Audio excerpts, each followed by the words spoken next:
Hey, welcome to Body Talk, and today we're talking about Title IX.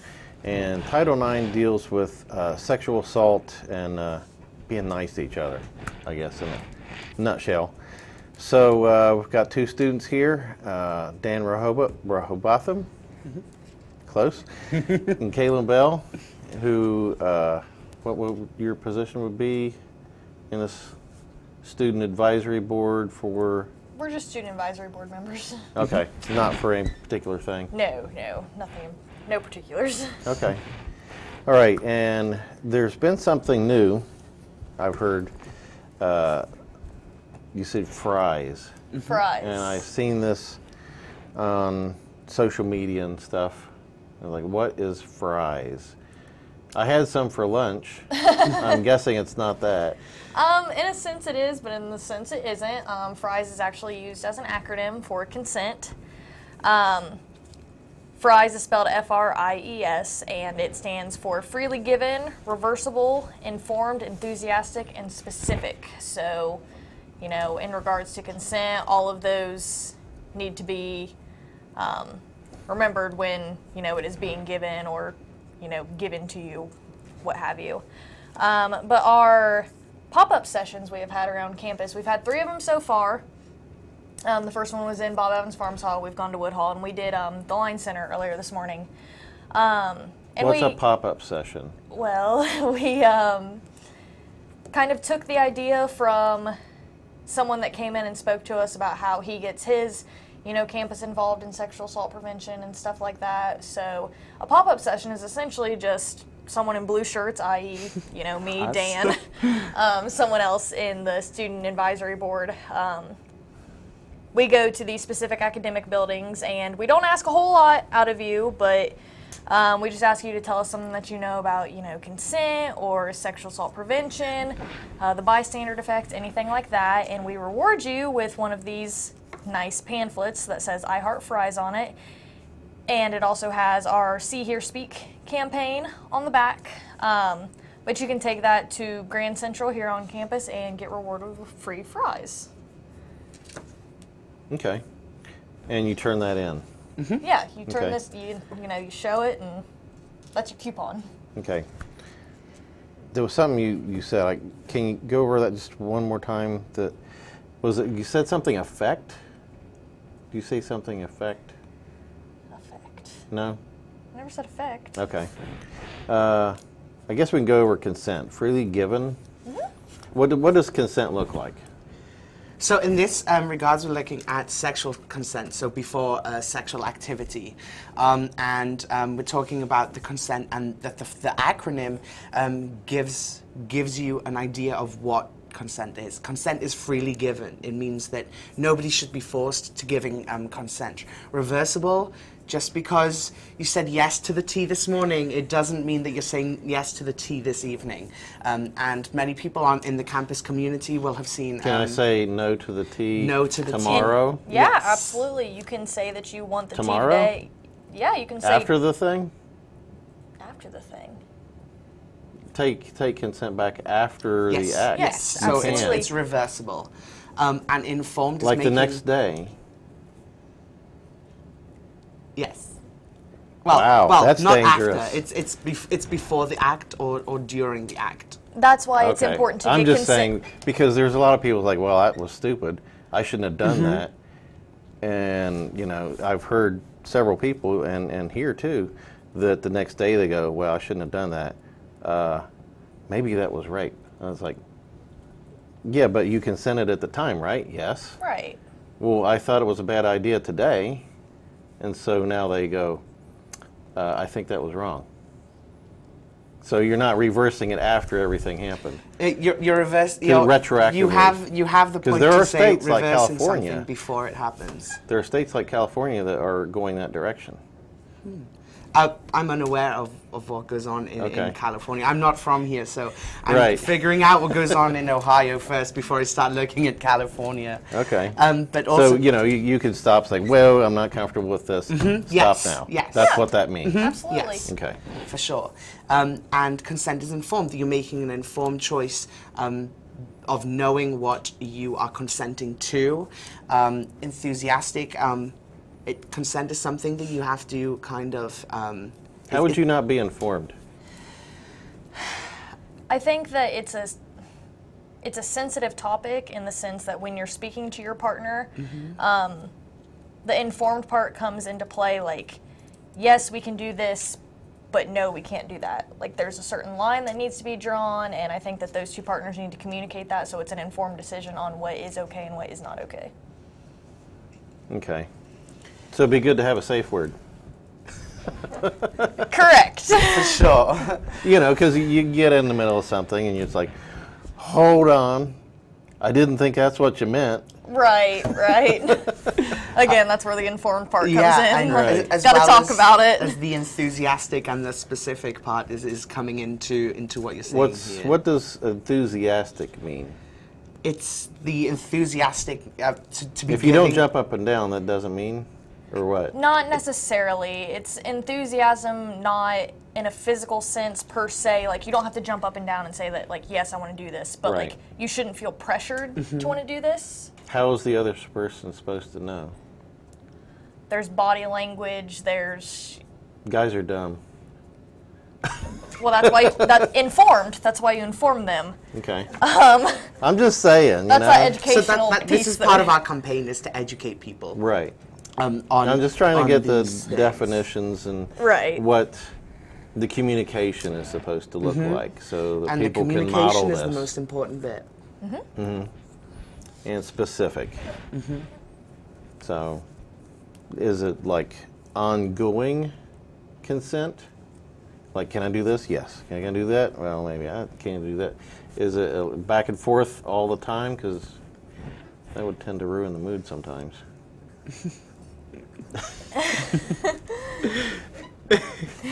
I've seen these things modeled before. mood.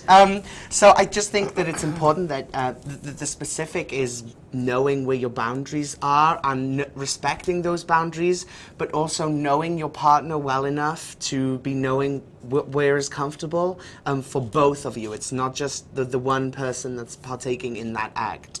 And I think one of the things that may be skipped, possibly, and not necessarily in consent, is knowing your partner well enough and being, you know, intimate in, you know, your, the way you're getting along. You know, this is not a one-night stand thing. This may be a one-night stand thing, but, you know, if people would wait a month, 2, 3 before they start doing stuff, they would know, right?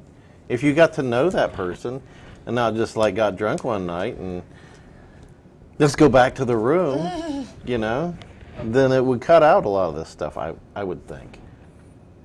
Yeah, I You mean, think? I think that some people do jump into it entirely too Like, fast before make they know. better decisions. Yeah, that has a lot to do with it. Make informed decisions. Know your surrounding. Understand the consequences. Right. Use protection. Use Yes. protection.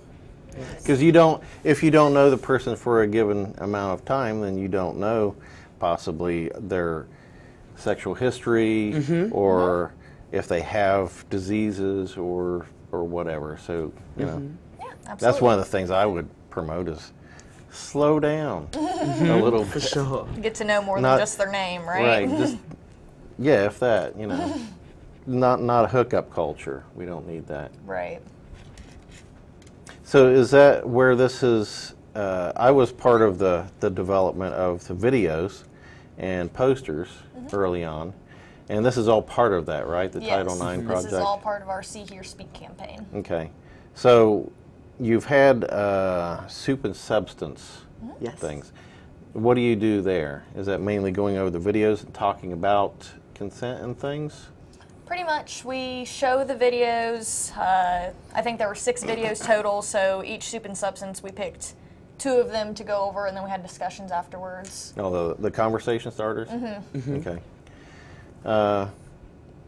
What kind of feedback have you gotten? Are there people that were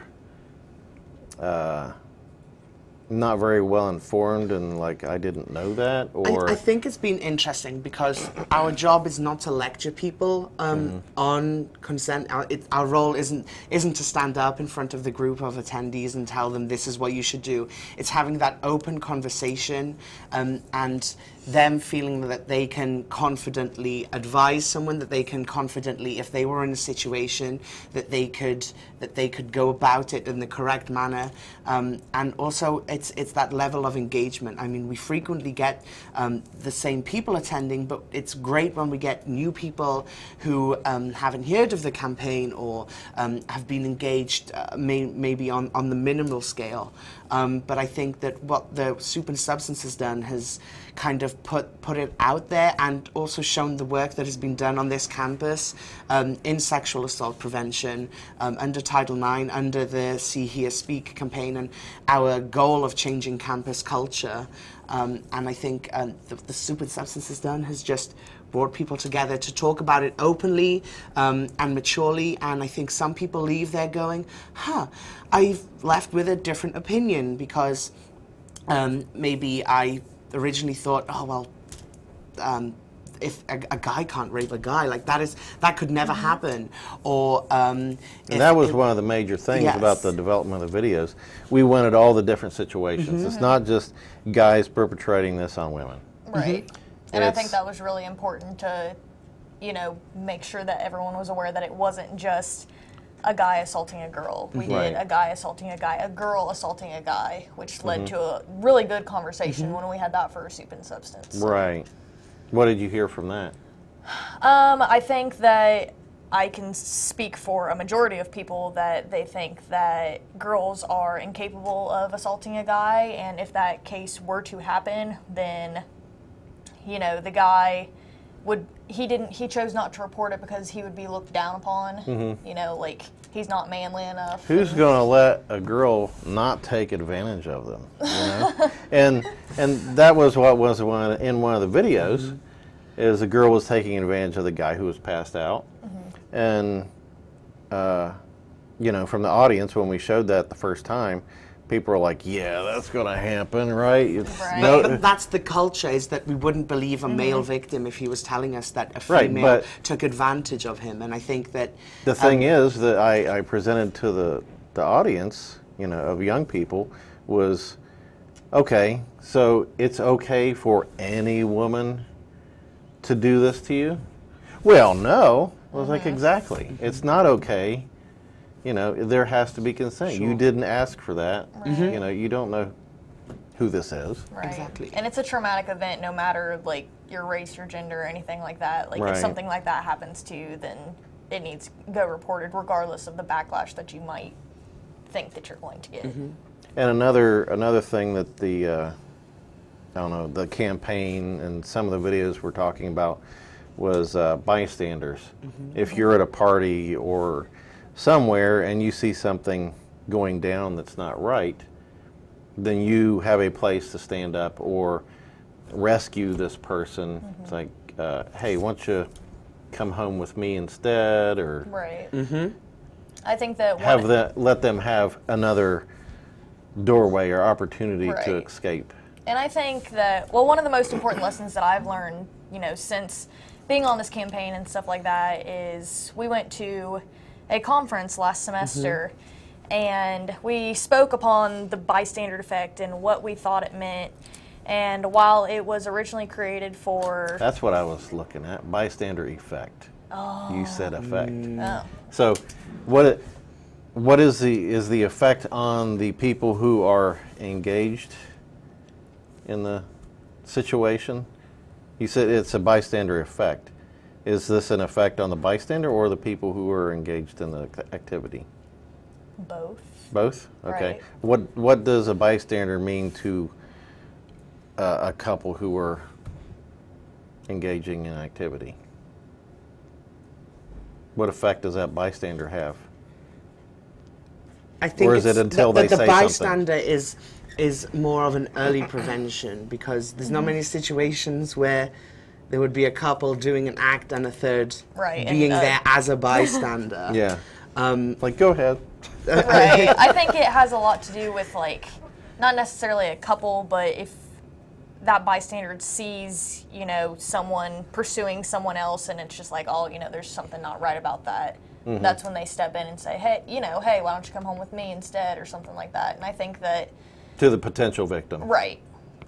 While the bystander effect was created for sexual assault prevention, I don't think people understand how often they are a part of a bystander effect.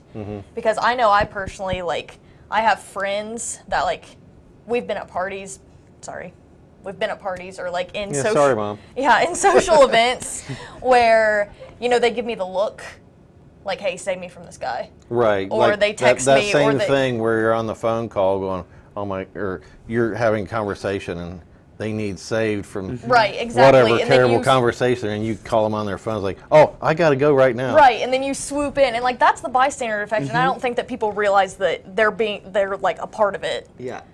Like they think it's just to save, you know, someone from pursuing another person for sexual activity, and it's like, not exactly. It's anytime you step in and get someone out of an uncomfortable situation. Right, and they could text you back and say, no, I'm good. Yeah, and that's completely fine too. Right. For sure. But the thought of someone like looking out for you and like understanding that you may need help and trying to step in, like that's always nice to have as well. Now, I know guys have wingmen. What do the girls have? Wing women. Okay. So they kind of like have your six. Right, literally. Like Right. they're just a little more subtle about it. Guys are a little rough or just Aggressive, per unwieldy se. or something. Have you seen a change in people? I don't know if you've been to any recent parties or anything. Have you seen a result in any of this campaign? I don't know statistics. It hasn't been going on long enough for maybe statistics to show any results. But right? what it is showing us is that things such as showing the tea video that we were talking about earlier, that some of those people and who tea have meaning attended, offering tea. Yes. Yes. Like to drink. Yes. Yes. And you know, and the people who have attended our events or have engaged with us in any way, it is finding out that people have been paying attention, that they can say something, and even if they think they're saying something stupid, it's kind of helping them. Like it string resonates. They have been able to reciprocate that form of information. Like earlier today when I was at the Line Center, some girl, you know, I approached her and said, you know, can you tell me something about sexual assault prevention? You approached them? Yeah. Okay. And she looks at me and you could tell she was caught off guard, but she was like, Like, don't. why are you talking to me about this? Right, but she was like, don't make them drink the tea. And it's like, good. You remember the tea video. You Yes. understand that, you know, you're not supposed to drink the tea. It's nice to see the work, and also everyone has seen those videos, so it's things like that that are kind of coming together. It's a journey. It's not okay. By next Tuesday, everyone will be able to answer the question. It's about educating. Here it is. We're never going to have sexual assault Yeah. again. It's great. Rome Right. was not built in a day under any circumstances. But I Right. think Sure. that doing this and having people like they see my face on the posters, so they like not necessarily associate me with sexual assault under any circumstances, but like Hope not. sexual assault prevention in that sense. Like, oh, that girl was on the poster about, you know, the See Hear Speak campaign. The See Hear Speak campaign is about sexual assault prevention. You know, it's Do you get people asking, why are you on the poster? Or what does that poster mean? oh yeah, Okay. often. Good. And, you know, read Well, the that's fine what it's print, for. you could probably figure it out. But, yeah, I've had a bunch of people approach me, actually. How? Just going, yay, that was cool? Or what is it about? Or What is it about? Oh, it was really nice that you guys did that. I love that they're all around. You know, I don't think it's a talked about enough topic and stuff like that. So we've gotten a lot of positive feedback. great. And I Okay. think what's great about the campaign is we use the students from the University of Rio Grande, and I think that makes the message resonate, that we've got people that everybody knows on these posters, that we have people that people can relate to. You know, we have soccer players, we have basketball players, we have people who are engaged on campus life, and it's wonderful to see people kind of understanding it and kind of being able to grasp that message a little bit better because we're using people from our campus. And even then, like, we were part of this grant campaign with 3 other schools. One of those schools is in my hometown, and my face is plastered. Oh. Yeah, my face is plastered all around that campus too, and I've gotten a lot of positive feedback. Like people send me pictures and they're like, "Oh wow, it's really cool that you guys did this." You know, more Okay. positive feedback like that, and it's like Which school was that? Southern State. Okay. And I have friends that go to Shawnee, and they've shown me the same thing, and yeah, my face is everywhere. so- Celebrity. At least it's not in the post office. Right, right. So that's good. It's nice to know after we worked hard on producing all this material that it's actually making a difference. Because you know, with advertisements and stuff, you know, you put it out there, but you just never know if it's really having an effect on people. Right, right. And I know the conversation starters. We have some if you want to play one. We're kind of effective as far as making it real.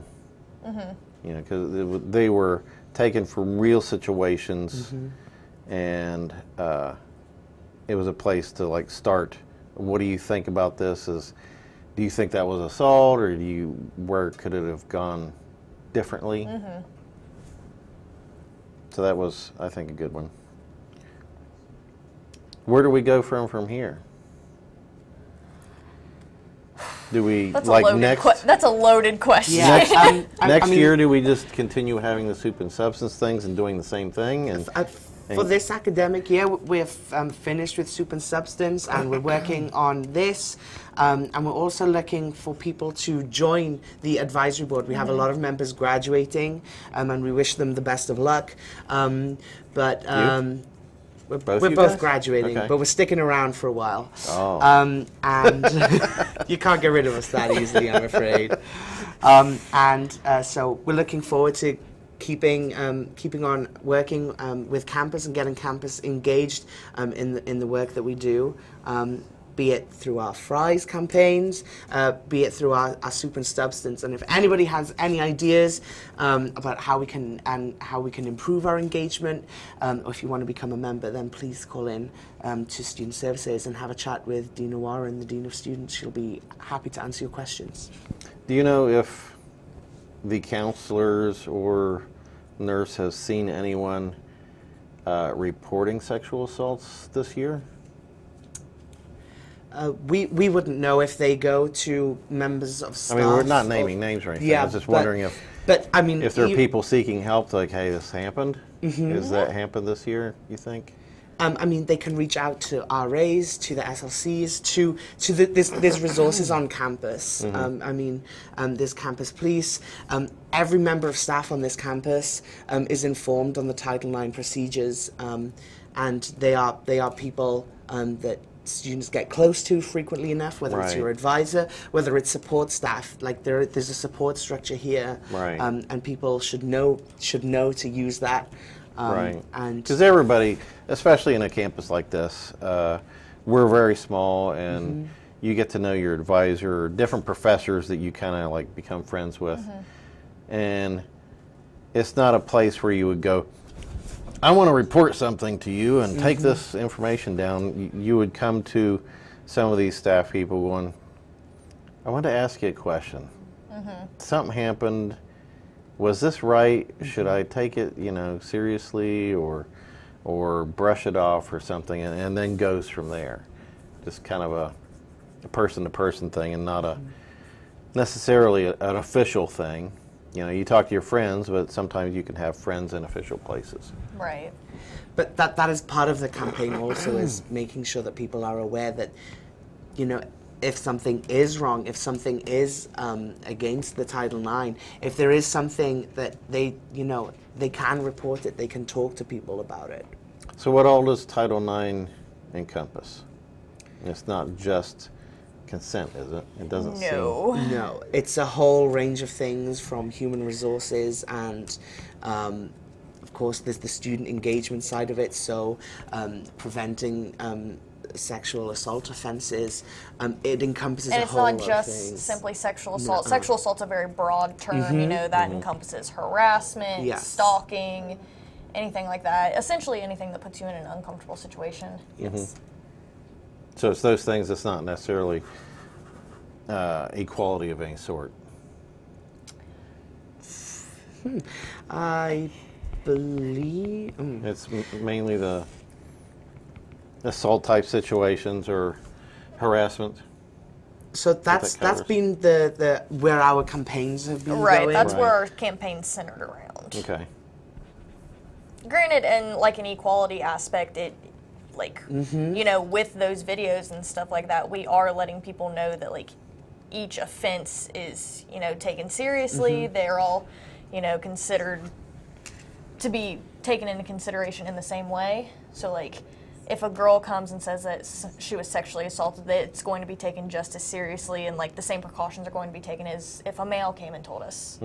So Yeah, things have changed quite a bit because, you know, say like if I was, when I was in the Army, if I would complain that some girl Right. did something, you'd be laughed out of the office. You know, and I think things have changed now. For sure. I oh, hope absolutely. that somebody would take that seriously. And those things have happened in the military quite a bit. Now that we have both genders Right. in the military. Anything you'd like to add in the last couple minutes? Nope, just be sure to be on the lookout for us in academic buildings. We're going to do this through the month of April, so, you know, brush up on your studies, get educated a little bit so you can earn some free fries from Grand Central. Yeah, so we'll be working on this still, but if anybody is interested in joining us, we'd love to have you on board. We hope that somebody takes up our offer and joins Right, us. strength in numbers, absolutely. Yeah, for sure. And is that you trying to build a movement, more people with the shirts that are informed and can build on the team? It's a case of reaching more students. That is our goal, is that we are hitting More students from Yeah. more groups, so everyone's informed. And there's not a on- limit. Just like, well, we got 20, so that's enough. Nope, No. Okay. because everyone needs to know at least a little bit about it. Everyone needs to be informed. So be a part, get your T-shirt, and then hit the bricks, right? Get your fries. And get your fries. Okay. Well, thanks for coming on Body Talk, and keep doing the good work. Keith, thanks for having us. Yeah, thanks for having us. Okay. It's been a pleasure. And thank you all for joining us on Body Talk and talking about Title IX. And be nice to each other out there and play well. So, thanks for watching.